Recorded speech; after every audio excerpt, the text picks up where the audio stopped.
President Donald Trump has turned his attention to immigration, unveiling the RAISE Act. It's a new merit-based system for green cards proposed by 2 Republican senators. President Trump says the process will favor applicants who can speak English, financially support themselves and their families, and demonstrate skills that will contribute to our economy. The RAISE Act would also cut the number of refugees admitted each year from 110,000 to 50,000. WCCO chief political reporter Pat Kessler joins us now. Pat, critics are concerned this proposed policy focuses too much on economics instead of families. Of course, issues of race are being brought up here. Right. The president campaigned and said he was going to limit immigration. Yeah, this is a little bit different. Let's set aside illegal immigration. The president has said he wants to build a border wall with Mexico. He wants to limit immigration and refugees from Muslim-majority countries, those kinds of things. Set that aside.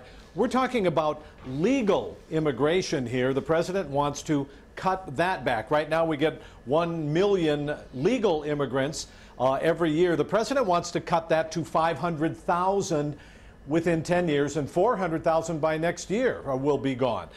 So this is right. There is a point system that the president wants to impose. It's a merit system. So he wants people that are under the age of 50, have a good education, and have job skills. And that leaves out a lot of the people that economists say we need, and that is legal immigrants who work in the tourism industry or on farms in the agriculture industry.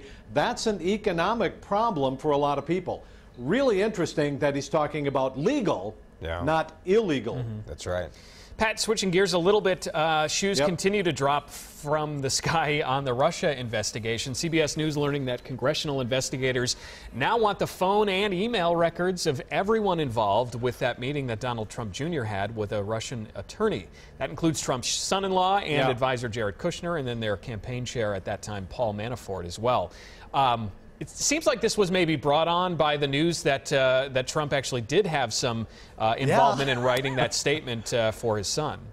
Yeah, it's the president's words that continue to get him in trouble. His words, his tweets, and his, frankly, misdirection, camouflaging, trying to hide what actually happened.